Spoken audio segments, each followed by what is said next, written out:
Afinal, você acredita ou não na existência de Deus? No período histórico até os dias de hoje, com a propagação da treta entre ciência e religião, pessoas que não demonstravam firme convicção religiosa da época eram consideradas como infiéis, hereges ou mesmo ateias. Mas acontece que o ateísmo não é algo recente. Religiões como jainismo, budismo e hinduísmo aceitam a perspectiva ateia. Inclusive no hinduísmo antigo, por volta do ano 600 a.C., existia uma escola chamada Mimamsa, que não considerava a existência de Deus, bem como uma escola chamada Carvacas, que era materialista e tratava a existência de Deus como uma mentira, e por isso nós devemos experimentar o prazer e a felicidade nesse mundo. Qualquer relação com o hedonismo grego não deve ser mera coincidência. O ponto de vista ateu percorreu os séculos, mas deixou de ter relevância lá pela Idade Média e Alta Idade Média, quando religião e teologia eram os interesses predominantes. Qualquer desvio dos padrões era visto com maus olhos.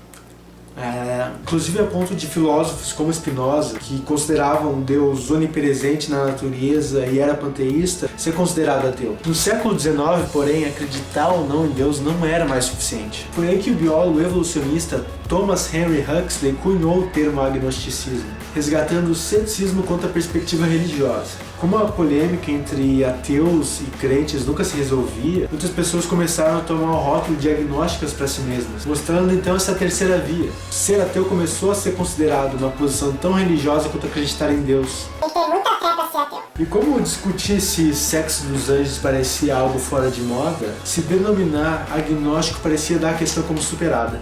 Eu mesmo, por muito tempo, me considerei agnóstico e isso, de certa forma, me fazia sentir que eu estava numa posição elevada em relação àqueles que acreditavam ou não em Deus. Eu me sentia diferente, superior, percebedor de uma sutileza não percebia por aqueles ateus e crentes fundamentalistas. Sabe como é, né?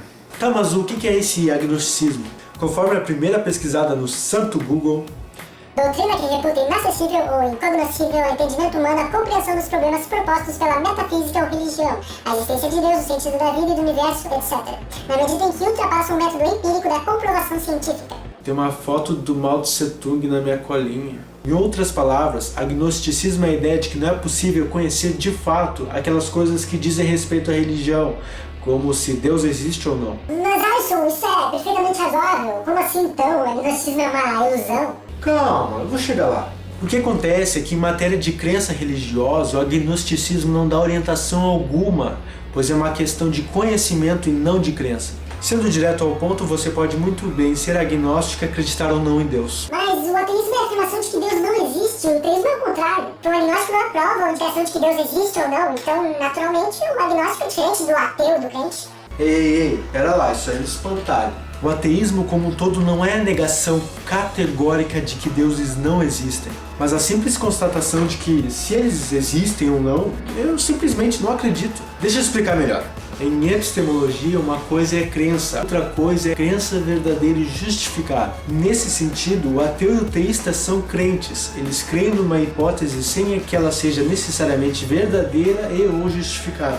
O agnosticismo, porém, vem com uma posição cética sobre essa mesma crença. Bem, eu acredito nisso, mas eu não tenho uma boa justificação para essa questão. Logo vou suspender o juízo sobre a verdade dessa minha crença, embora isso não anule nem fundamente ela. E é aí, nessa percepção sutil, que surge a diferenciação, então, entre teísta agnóstico, ateísta agnóstico, teísta dogmático e ateísta dogmático. Logo, quando você diz que o ateu ou o teísta são aqueles que afirmam com todas as letras que eles têm a posição certa na história, você está simplesmente reduzindo eles a dogmáticos, o que a gente sabe não ser sempre o caso. Então lembre-se, antes de falarmos sobre teísmo e agnosticismo e ateísmo, precisamos relevar a questão epistemológica aí. Episteme e doxa, palavras que significam respectivamente conhecimento e opinião. Assim, o ateísmo e o agnosticismo não são excludentes, por exemplo. Eles se complementam com muita naturalidade. Afinal, crer não é saber, embora saber seja em alguma medida crer. O ateísmo é uma posição, uma crença sobre a realidade religiosa. O agnosticismo, porém, é suspender o juízo sobre o valor verdade dessa mesma crença. Então, essa crença é verdadeira ou falsa, por exemplo. Nesse sentido, o ateísmo e o teísmo são doxa, opinião e ou crença, enquanto o agnosticismo e o dogmatismo são episteme. Ou seja, você pode muito bem sustentar uma posição ateia e ao mesmo tempo sustentar uma posição agnóstica. Você pode, inclusive, crer em deuses e não ter certeza se você está certo. Da mesma forma, você pode crer ou não crer e ter convicção, certeza absoluta mesmo de que você tem razão. A crença pode conviver com o conhecimento e vice-versa. Assim, as categorias como ateu agnóstico, teísta agnóstico, ateu dogmático e teísta dogmático são perfeitamente cabíveis na realidade, não cabendo então qualquer briga entre ser ou não ateu ou ser ou não agnóstico.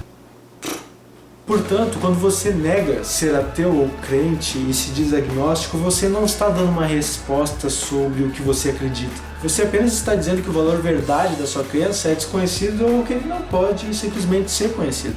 Então, que tal a gente simplificar as coisas e nos assumir como ateus ou crentes? Pergunte a si mesmo: eu acredito ou não em algum Deus?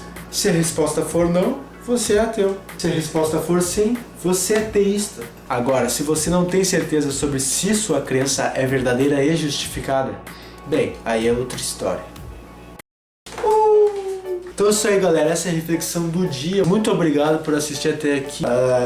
Mais do que a sua curtida, o seu compartilhamento, o seu comentário, eu quero a sua reflexão. Tá gelado. Eu vou ficando por aqui, eu sou o Warson Augusto, então até o próximo episódio.